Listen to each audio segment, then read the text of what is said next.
नमस्कार, मैं हूं शारिक खान। पठानकोट एयरबेस पर हुए आतंकी हमले में 7 जवानों की मौत हुई है, जबकि 9 घायल हुए। आज सुबह एयरबेस के अंदर बम निष्क्रिय करते वक्त एनएसजी के लेफ्टिनेंट कर्नल निरंजन कुमार की मौत हो गई, जबकि एनएसजी का ही एक दूसरा जवान जख्मी हो गया। कल हुए हमले में अब तक 4 आतंकियों के शव मिले हैं। माना जा रहा है कि 4 से 5 की तादाद में आतंकियों ने कल एयरबेस पर हमला किया था। आज भी सुरक्षा बलों का सर्च ऑपरेशन जारी है। हेलीकॉप्टर की मदद से निगरानी भी की जा रही है। एनएसजी और सेना की टीम एयरबेस के अंदर है। कल तड़के 3 बजे आतंकियों ने एयरबेस पर हमला किया था।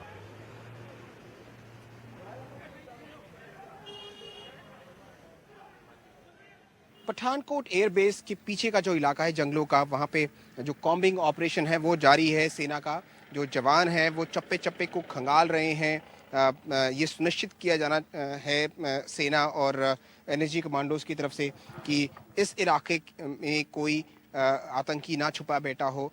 4 अभी तक आतंकियों की मारे जाने की जो खबर है, उसके बाद से कल से ही जो कॉम्बिंग ऑपरेशन है इस पूरे इलाके में, आप देख सकते हैं ये पूरा घने जंगलों का इलाका है, पीछे आप देख सकते हैं।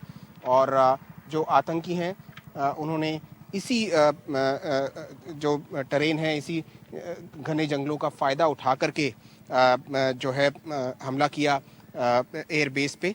24 घंटे से ज़्यादा का वक्त हो चुका है, अभी भी ऑपरेशन आधिकारिक रूप से उसे ख़त्म घोषित नहीं किया है। उम्मीद है कि दोपहर तक जब ये पूरा इलाका सैनिटाइज कर लिया जाएगा, उसके बाद जो एनएसजी है वो इंडियन एयरफोर्स को वापस ये हैंड ओवर करेगी जहाँ पे जिस इलाके में एनकाउंटर हुआ था, क्योंकि वहाँ पे ग्रेनेड्स हैं, लाइव ग्रेनेड्स हैं जिन्हें डिफ्यूज़ किया जा रहा है। और इस प्रक्रिया में कुछ एनएसजी कमांडोज के घायल होने की भी खबर है। तो ये सारी प्रक्रिया अभी चल रही है। पूरे इलाके में बहुत सारे शेल्स हैं, बहुत सारे ग्रेनेड्स हैं जिन्हें डिफ्यूज़ करने की प्रक्रिया अभी भी जारी है। इस बीच जो सुरक्षाकर्मी हमारे मारे गए हैं उनकी तादाद के बारे में आधिकारिक पुष्टि कर दी गई है। 6 हमारे सुरक्षाकर्मी मारे गए हैं, जिसमें 5 जो हैं वो डिफेंस सिक्योरिटी कोर के हैं, जबकि 1 गरुड़ कमांडो है जो एयरफोर्स का कर्मी है। तो 6 हमारे जो जवान हैं वो इस फिदाइन हमले में मारे गए हैं, जबकि 9 लोग जख्मी हुए हैं जिनका इलाज मिलिट्री बेस अस्पताल में चल रहा है। तो एक बड़ी चुनौती है सुरक्षा एजेंसियों के लिए इस इलाके में जो घुसपैठ शुरू हुई है इसे रोकना। कैमरा पर्सन आरपी जायसवाल के साथ पठानकोट से आनंद पटेल, एनडीटीवी इंडिया। और मरने वालों की तादाद 7 हो गई है। एक लेफ्टिनेंट कर्नल की मौत बम को निष्क्रिय करते वक्त हुई है आज। वहीं दूसरी तरफ बताया जा रहा है कि आतंकी पठानकोट में भारत पाक सीमा के पास घने जंगल और कुछ नालों को पार करते हुए एयरबेस में दाखिल हुए। आतंकियों के पास भारी मात्रा में हथियार थे। उनके पास से AK-47 ग्रेनेड लॉन्चर, 52 mm के मोर्टार और GPS लोकेस्टर्स बरामद हुए। आतंकियों के एयरबेस में एंट्री ड्रोन के जरिए डिटेक्ट हुई। एयरफोर्स की क्विक रिस्पांस टीम के साथ पहली मुठभेड़ हुई, जिसमें एक आतंकी मार गिराया गया। दूसरा और तीसरा आतंकी दोपहर 2 से 3 के बीच मारा गया। चौथा आतंकी शाम 4 बजे मार गिराया गया। शुरुआती गोलाबारी के दौरान ही एयरफोर्स के गरुड़ कमांडो की मौत हुई। खबर यह भी है कि आतंकियों ने पाकिस्तान से कैब बुक कराई थी, लेकिन सवाल उठता है कि कैब बुक कराने में उनकी मदद किसने की।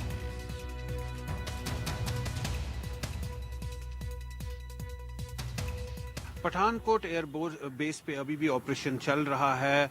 क्लियरिंग अप ऑपरेशन है, ये मॉपिंग ऑपरेशन है। जिस तरह से पूरे एरिया को सैनिटाइज किया जा रहा है। 4 जो मिलिटेंट थे वो कल ही मारे गए थे। उनसे काफ़ी मात्रा में असला और गोला बारूद जो है वो जब्त किया गया है। और अभी भी जो ये एनकाउंटर है ये तो ख़त्म हो गया है, लेकिन ऑपरेशन अभी भी चल रहा है। कल से ही आशंका थी कि एक और मिलिटेंट वहाँ पे छुपा हुआ है, लेकिन यही वजह है कि ये जो ऑपरेशन है थोड़ा ज़्यादा समय लगा इसमें। कल भी 4 बजे ही जो 4 मिलिटेंट थे उनको मार गिराया गया था और उसके बाद से ये ऑपरेशन चल रहा है पूरी रात को, और आज भी ये चल रहा है। लेकिन सूत्रों का कहना है कि आज दोपहर के बाद जो सेना है ये वापस जो एयरबेस है एयरफोर्स के हवाले कर देगी। और फिलहाल जो ये ऑपरेशन चल रहा है, लेकिन जहाँ तक इस एनकाउंटर की बात करें, कुछ जो बातें सामने आ रही है, सूत्रों का कहना है कि जो गाड़ी थी, जो इनोवा गाड़ी जिसका इस्तेमाल मिलिटेंट्स ने किया वो पाकिस्तान से ही बुक की गई थी और यहाँ पे उसका इस्तेमाल करके उसके ड्राइवर के फ़ोन का इस्तेमाल किया मिलिटेंट्स ने अपने हैंडलर्स के साथ बात करने के लिए। और फिर एक नाला जो है बेस के पास, वहाँ से इन्होंने वहाँ से अंदर घुस गए और पहला जो इनका कांटेक्ट हुआ क्यूआरटी टीम के साथ जो इंडियन एयरफोर्स की है, और एक जो मिलिटेंट है पहले ही राउंड में मारा गया और उसके बाद दोपहर में और 3 जो मिलिटेंट थे वो भी मार गिराए गए। लेकिन जो मिलिटेंट्स है वो डीएससी का जो रेस्ट रूम है वहाँ तक पहुँच गए और 2 जो डीएससी पर्सनल है उनको मार दिया उन्होंने। तो जाहिर सी बात है काफ़ी बड़ा हमला, लेकिन सूत्रों का कहना है कि इस तरह का बड़ा हमला लोकल सपोर्ट के बिना मुमकिन नहीं है।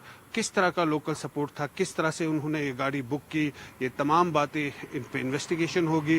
लेकिन फिलहाल जो सुरक्षा कर्मियों का ध्यान है, पूरा फोकस है कि इस एरिया को जल्द से जल्द क्लियर किया जाए और एयरबेस वापस एयरफोर्स के हवाले कर दी जाए।